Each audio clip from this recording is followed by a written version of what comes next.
సార్కి సర్జరీ జరగాలి, ఆయన కోలుకోవాలి. అప్పుడు మిగతా వాటి గురించి ఆలోచిద్దాం. అర్థమవుతుందా?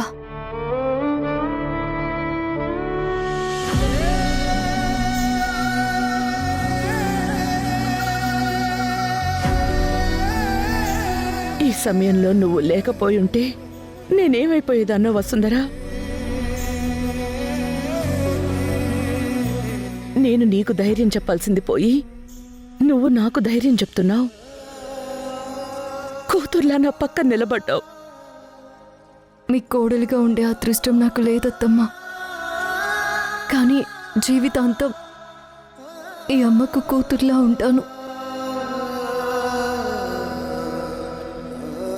ఆ హక్కుని లాగేసుకునే హక్కు ఎవరికీ ఉండదు.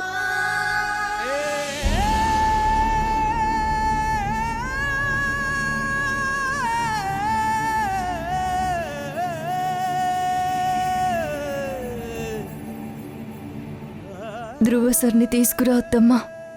సార్ ఎదురు చూస్తూ ఉంటారు.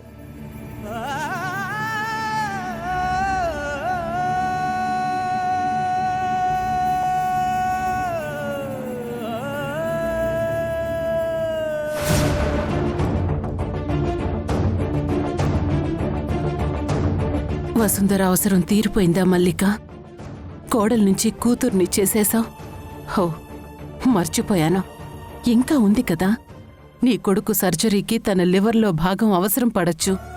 అందుకే ఇంకా కూతుర్లా ఉండనిచ్చావేమో. లేదంటే తన స్థానం ఈ పాటికి బయటుండేది.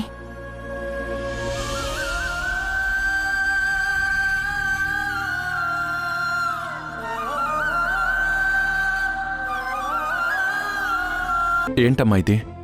నువ్వే చూడు. నువ్వడిగినట్టే వసుంధరొచ్చి సంతకం పెట్టి వెళ్ళిపోయింది. ఇంటికొచ్చేసాం కదా అని ఇష్టం వచ్చినట్టు తిరగకూడదు. నర్స్ చెప్పినట్టు మాత్రమే వినాలి. సరేనమ్మా. ఇంతకీ ఆ నర్స్ ఎక్కడా? మే ఇద్దరు హో సార్.